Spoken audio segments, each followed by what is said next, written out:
интерес глобальной энергии к этому конкурсу, к этой премии очень велик, очень велик. И вот само участие и соучредительство для ФСК дает очень большие преимущества. Должен только сказать следующее, что мы за 2 года в 10 раз увеличила компания объем финансирования, направляемый на НЕОКР. Мы начинали с 200 миллионов рублей в 2009 году, а в 2011 году направили на научные разработки, на внедрение 2,5 миллиарда. И в этом году планируем направить на науку, на внедрение новой техники, новых технологий в электропередачу 3 миллиарда рублей. И это серьезный объем, и более того, что потребность и возможности у ученых, в первую очередь российских ученых, очень большие. И я думаю, что мы вместе делаем большое дело. Мне поручено сообщить, что в текущем году премиальный фонд глобальной энергии составит 33 миллиона рублей. Убеждены, что эта премия создаст дополнительные условия для ученых, для новых их достижений. И разрешите поблагодарить всех участников в этом году за участие в этом конкурсе, пожелать лауреатам нашей науки, всем ученым, в первую очередь, новых открытий, здоровья. Ну и не могу не сказать, что побольше новых идей для электропередачи, для федеральной компании, и мы с большим удовольствием поддержим нашу науку. Всего получили, значит, премию в результате две работы. Одна из них называется, значит, работа была присуждена за создание двигателей. Эта работа была, значит, выполнена академиком и руководителем «Энергомаша», это московской крупной организации, Каторгиным Борисом Ивановичем. Значит, он многие годы работал генеральным конструктором и руководителем этого объединения. И последние годы он, значит, оставил эту работу и возглавляет в МАИ электрофизические системы, такой крупный центр, который занят научно-исследовательскими работами, продолжающими его деятельность. Значит, Каторгиным были выполнены важнейшие работы, связанные с исследованиями и разработками высокоэффективных жидкостных ракетных двигателей на криогенных топливах, которые обеспечили надежную работу космической системы при высоких энергетических параметрах в целях мирного использования космоса. Потому что вначале у нас при учреждении премии было подчеркнуто, что, может быть, не следует нам в ракетную технику, так сказать, отмечать, потому что она была направлена в свое время главным образом на доставку вооружений. Вот это здесь как раз совсем наоборот. Потому что колоссальные работы, которые были выполнены здесь, они, значит, признаны в мире. Мне хотелось вам сказать о том, что вот так формулируется, так сказать, результат этой работы. Но реальность – это более 2000, так сказать, пусков различных систем, которые были созданы под руководством Каторгина Бориса Ивановича. Это 4, по крайней мере, системы двигателей жидкостных, которые имеют очень высокие мощности и признаны как лучшие двигатели в мире международной общественностью. В Денвере в 1997 году был объявлен конкурс на лучшие двигатели первой ступени. Вот этот двигатель был признан лучшим, и в настоящее время американцы закупили у нас 62 таких уже двигателя, а по соглашению должны, значит, получить 101 двигатель. Надо сказать, что и зарубежные такие системы, как «Атлас», они летают тоже на наших двигателях. Американцы только что на этих двигателях запустили свои, значит, спутники для исследований Марса. К великому сожалению, вот у нас, значит, не получилась эта марсовская программа, еще в Советском Союзе запланированная, но так получилось, что вот именно по вине 2 и 3 ступени мы, значит, не смогли этого сделать. Но это исключительно надежные и очень так сказать, выдающиеся создания техники. Но для того, чтобы сделать их, значит, пришлось решить очень крупные вопросы. В первую очередь это создать материалы и создать криогенные системы, то есть охлаждающие системы, потому что двигатель работает, вообще достигает температуры, значит, 3500-500 градусов. И для того, чтобы вообще выдержали материалы, надо сначала его захолодить и дать криогенное топливо. То есть это целая колоссальная система криогенеза. И далее, значит, второе, это надо, чтобы была еще высокотемпературная сверхпроводимость использована. Это явление, кстати, я хочу вам напомнить, за него, значит, теоретическое обоснование его было открыто академиком Гинзбургом, и он получил Нобелевскую премию у нас. Поэтому мне особенно кажется важным подчеркнуть то, что в данном случае, начиная от теоретической разработки, которая была выполнена еще в 50-е годы, значит, Гинзбургом, мы теперь дошли, значит, до такого состояния, когда криогенные системы, то есть разные газы, которые жидкости мы используем, и высокотемпературная сверхпроводимость, которая, значит, допускает малые потери тока в системах, мы уже впустили в дело. Вот это вот крайне важно.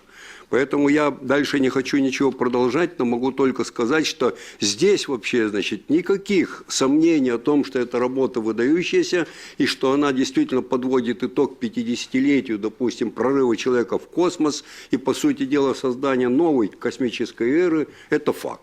И поэтому не отмечавшаяся никогда такая работа международной премии, мне кажется, заслужит особого внимания. Теперь, значит, вторая премия присуждена двум исследователям, которые продолжили. Вот Костюк Валерий Викторович, это видный ученый, руководитель института МАИ по криогенной технике, сейчас он главный ученый-секретарь Академии наук. Он тоже в 1985 году получил премию за создание криогенных систем, государственную премию в России, тогда СССР. Но надо сказать, что он продолжил эти работы, и сейчас он представлен многими был за то, что ему удалось перевести эти работы уже и в практическую область, создать семейство двигателей, которые работают на криогенных, так сказать, газах и жидкостях и используют высокотемпературную сверхпроводимость. То есть маленькие потери, так сказать, тока как в проводной системе, так и особенно, значит, очень важно в двигательных системах. Причем они разные мощности созданы, это очень пионерная работа, и она, несомненно, заслуживает, на наш взгляд, присуждения этой премии. Его партнером является доктор Родни Джон Аллен. Это специалист из Великобритании, он директор по технологическим разработкам и член совета директоров компании Air Products and Chemicals. Это человек, который занимался созданием криогенной техники и криогенных веществ. То есть они как бы с Костюком работали, в общем-то, в одном направлении, но вместе с тем большую часть своих усилий как раз Родни применил и достиг в создании различных криогенных газов и жидкостей. Я не буду здесь их все называть, их большое количество, но это признанный в мире, так сказать, специалист, который расширил круг криогенных систем, что позволило вот добиться таких выдающихся результатов сначала в космических вот этих двигателях, а теперь уже в наземных сооружениях. Поэтому мы посчитали необходимым, значит, вот именно объединив их вместе и разделить, то есть Каторгину присудить премию именно за мощные жидкостные двигатели, значит, ракетные, а двум этим коллегам, докторам, значит, профессорам присудить премию, значит, за создание технологических уже систем, которые учитывают криогенные материалы новые и, соответственно, высокотемпературную сверхпроводимость при разработке уже конкретных двигателей и других машин. Поэтому, значит, использование их в энергетике будет иметь большое значение. Я хотел бы подчеркнуть, что это вообще у нас 10-й год уже, значит, работы этой премии. И очень важным является то, что удалось уже сформировать, так сказать, очень интересную систему, то есть существенно расширилось количество стран, которые и в номинации участвуют за эти годы, и кандидаты тоже. Вот я хотел бы некоторые вам назвать цифры, потому что это тоже очень интересно посмотреть. Но если в 2003 году количество выдвижений на премию было 32, то вот за 10 лет работы, значит, вообще-то их количество очень увеличилось, было 639 выдвижений, но важно, что количество лиц, получивших право на выдвижение кандидатов на премию, еще более увеличилось. Это, значит, теперь в 2012 году уже 1595 человек выдвигали, так сказать, вообще разные кандидатуры. Это, конечно, создает сложности большие для работы Совета, но, тем не менее, значит, такая активность, она, на мой взгляд, не обусловлена только тем, что человек получает большую премию. Важен ее престиж. Теперь, значит, хотел бы подчеркнуть еще, что тематика еще далеко не исчерпана. Значит, это в первую очередь, ну, допустим, новые источники ресурсов очень много представляется.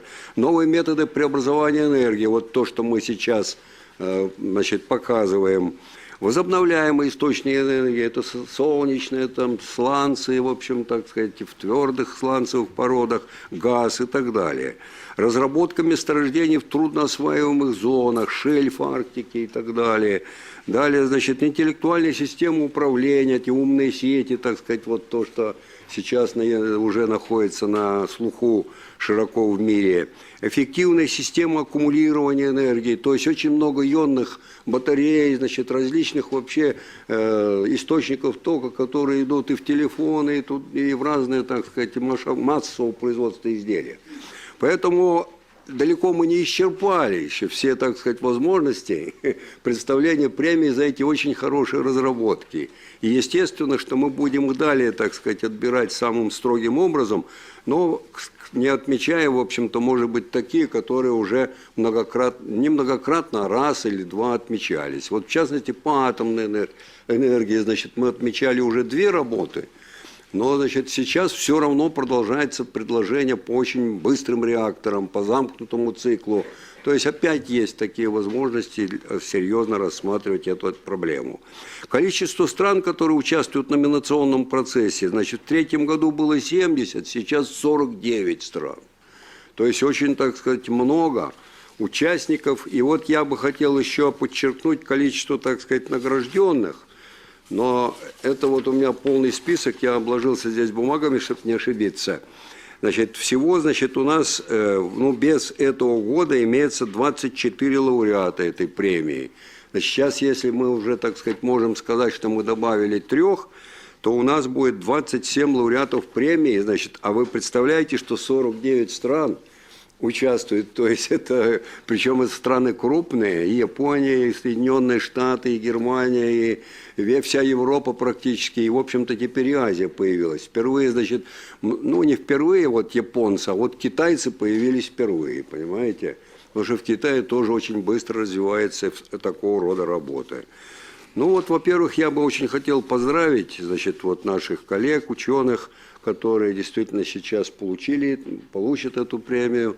И думаю, что вообще вот это направление, сейчас ярко выделенное из других направлений, мне кажется очень важным, потому что здесь мы видим соединение теоретических исследований, отмеченных Нобелевской премией, и создание мощных, значит, двигателей жидкостных ракетно-космических систем, которые добились больших успехов, и, наконец, переход уже в ту конкретную энергетическую отрасль промышленности, где мы делаем малые двигатели и делаем сверхпроводящие кабельные системы. Это, в общем, частично и будущее, и видно, что это последовательно развивается, так сказать, от теории к высокой практике. В нашей стране это школа. И это, мне кажется, крайне важно отметить.